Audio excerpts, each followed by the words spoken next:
Welcome to the 5 Books for Catholics podcast, where experts explain their pick of 5 outstanding books on an aspect of Catholic life, doctrine, or culture. In this episode, Professor Gregory Reichberg, a specialist in military ethics, explains his pick of the 5 best books on the ethics of warfare. Writing around 412 AD, St. Augustine says, "If Christian teaching condemned all warfare, then the soldiers in the gospel who were seeking guidance about their security would have been told to throw away their weapons and withdraw entirely from the army." At the same time, Augustine stresses that warfare is legitimate if, and only if, it is waged for the sake of peace and in a moral way. Over the centuries, the Catholic Church has matured its teaching on the ethics of warfare. Some may wonder, though, whether that teaching is still valid in a world where the military marshals advanced technology to produce arsenals of immensely destructive weaponry. A philosopher by training, Gregory Reichberg is a research professor at the Peace Research Institute Oslo, where he writes on historical and contemporary issues in military ethics. He is the author of Thomas Aquinas on War and Peace, published by Cambridge University Press, and co-editor of several volumes including The Ethics of War, Classic and Contemporary Readings, Religion, War and Ethics, a source book of textual traditions, and Robotics, AI and Humanity, Science, Ethics and Policy. His articles have appeared in Catholic journals and magazines including The Thomist, Revue Thomiste, Nova et Vetera, Proceedings of the American Catholic Philosophical Association, Commonweal, and America Magazine. His current work focuses on artificial intelligence and its implications for military ethics. Professor Reichberg, welcome. Very, very good to be here. Could I start with one qualification? Sure. Very brief. From my point of view, the books that I propose for this discussion are not necessarily the best books on war and ethics, but I think that these books provide a window onto important issues relating to war and ethics. I say that because some of the books are not mainly about war and ethics. Yes. And we'll come to that in a little while. Okay. Yeah.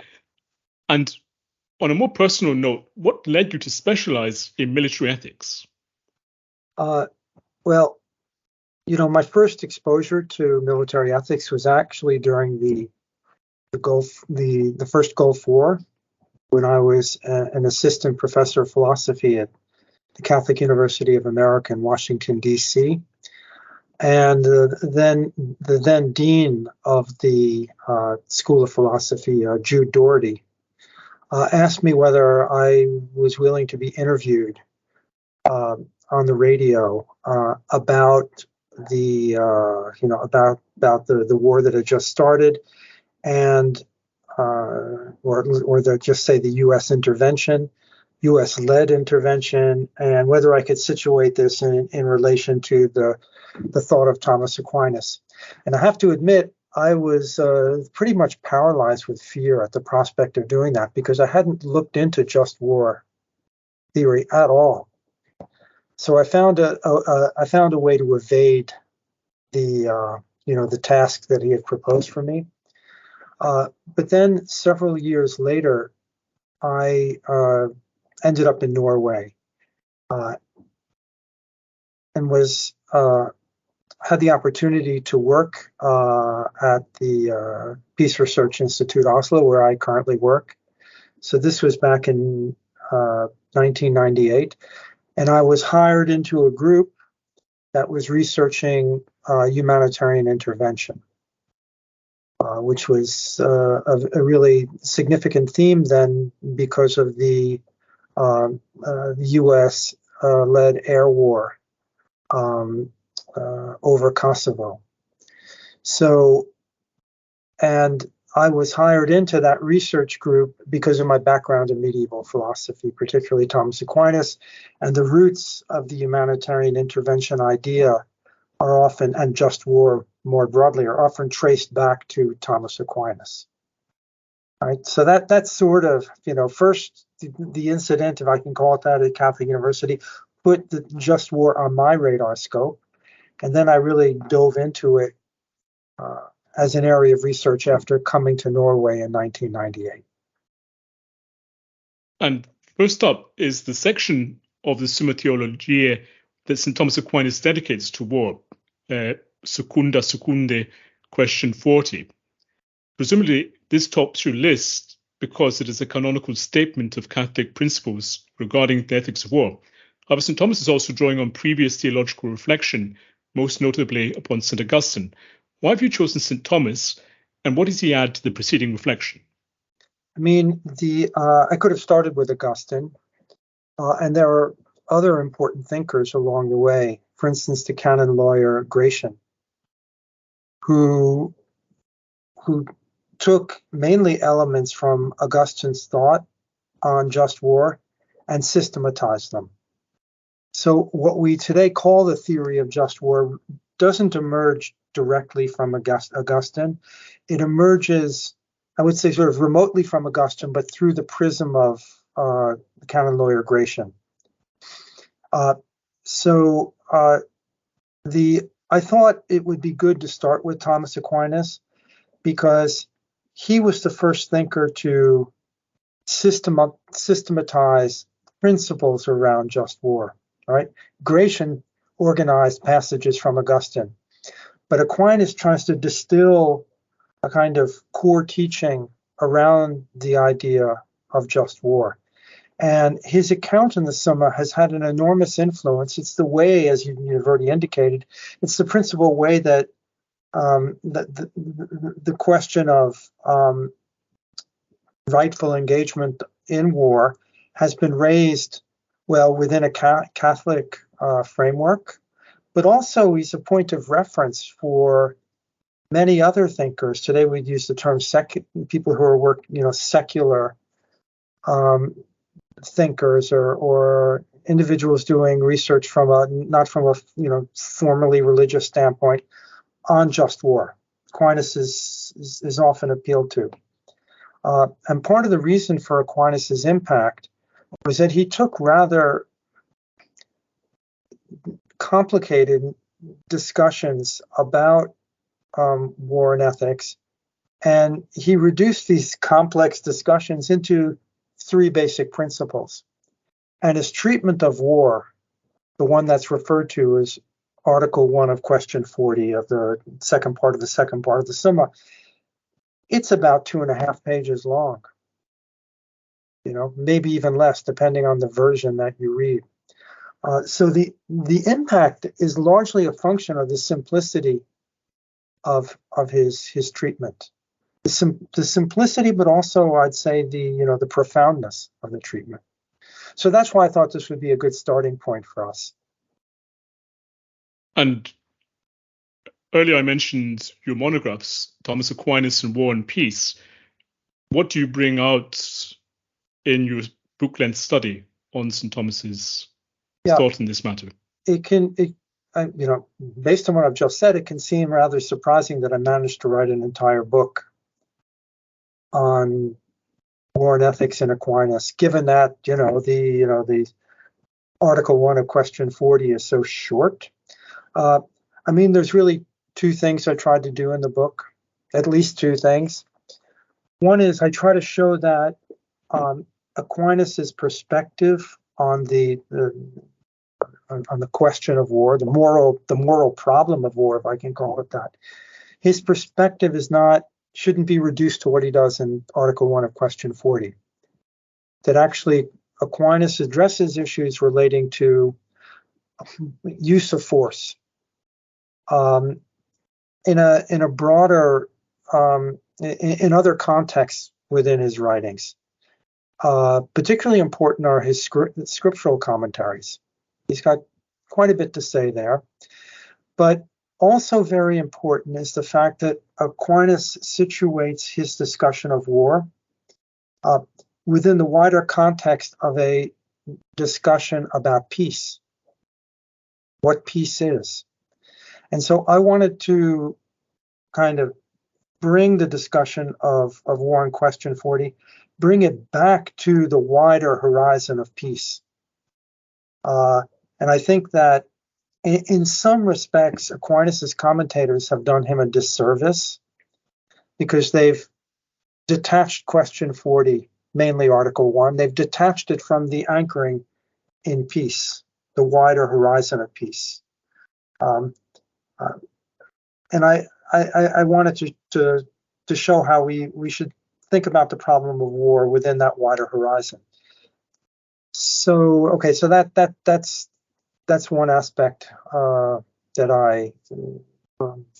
one aspect of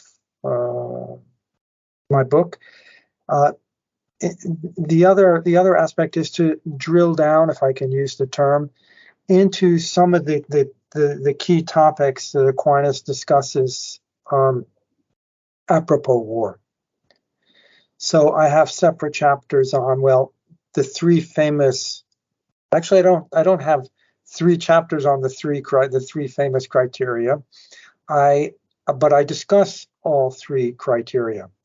So I have separate chapters on. Well, the 3 criteria are the criteria of a just war, the 3 moral requirements that must be met if a war is to be considered just, are that the war be declared, that the war be undertaken by legitimate authority. Okay. Second criterion, for a just cause. And the third is for a right intention.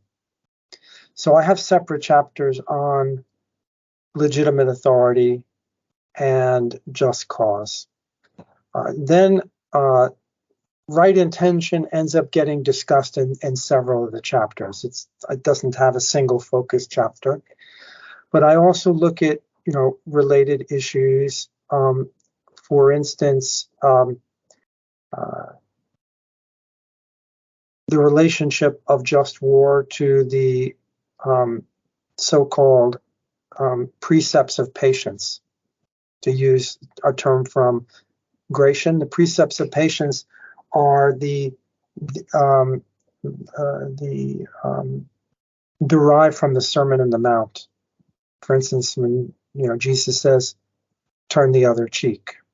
So how and in what measure is this idea of just war compatible with the evangelical call to nonviolence in God's kingdom?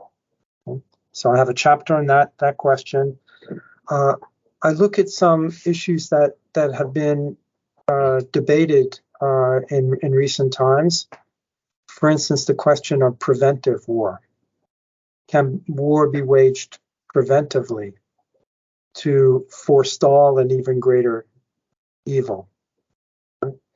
Then I examine what has come to be called the moral equality of combatants, which is the sort of a supposition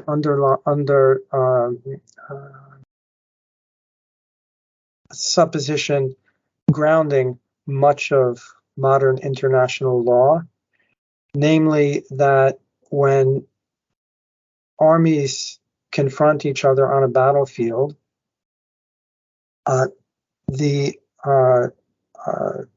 in making judgments about the individual soldiers fighting in the war, we abstract from the cause for which they're fighting, because that's an issue for their superiors, and we focus on how they conduct themselves in the war, whether or not they follow the rules of war. And so this idea that combatants on each side face off as it were, moral equals, who are held to the same moral standards on the battlefield, known as the moral equality of combatants. I examine whether or not this idea is rooted in the thought of Thomas Aquinas.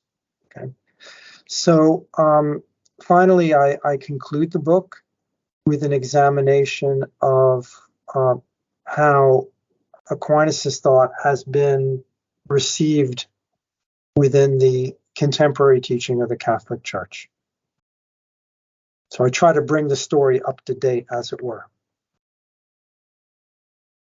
And the second book is the Relexio de Indies on the American Indians that the Dominican Francisco de Vitoria delivered at the University of Salamanca in 1538. Vitoria asks whether the Spanish crown has any right to rule over the indigenous peoples of America. The following year, he delivered another Relexio, or research lecture, entitled On the Law of War, De Jure Belli. What makes the earlier lecture more informative for the ethics of war?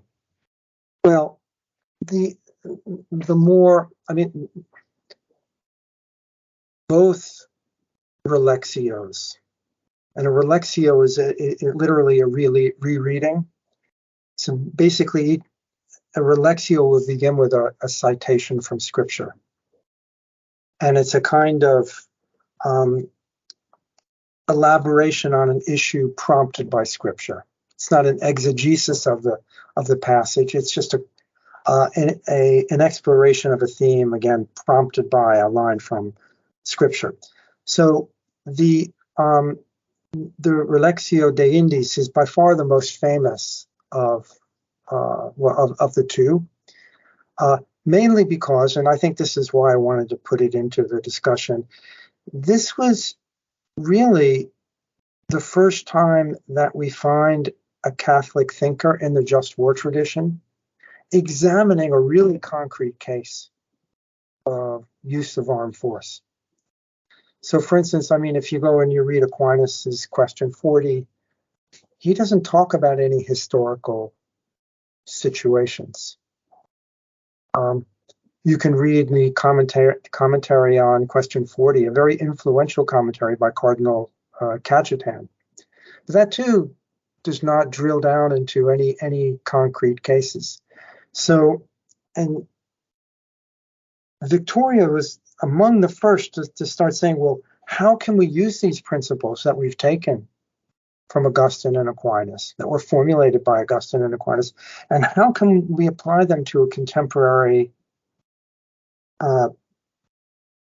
case of war in order to illumine the normative aspects, the ethical aspects of what's going on, to make an assessment. So the case that Victoria considered in De Indies was the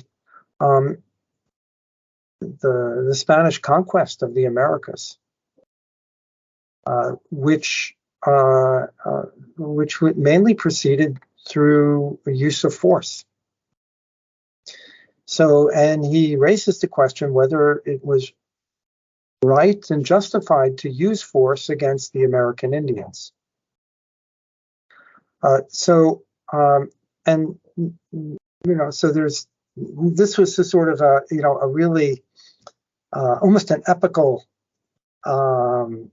shift in the just war tradition to start using the tradition to think about concrete cases. Thank you for listening. To read or listen to the rest of this interview and gain full access to our archive, visit 5booksforcatholics.com and become a premium subscriber. If you've enjoyed this episode, please subscribe to the podcast and give it a top rating on the platform of your choice. That way, more people can discover it. You can also support the podcast and help us produce more interviews like this one by making a one-off donation via the link given in the show notes. As little as $1, £1, or €1 can help and will be greatly appreciated. Thank you once again, and God bless.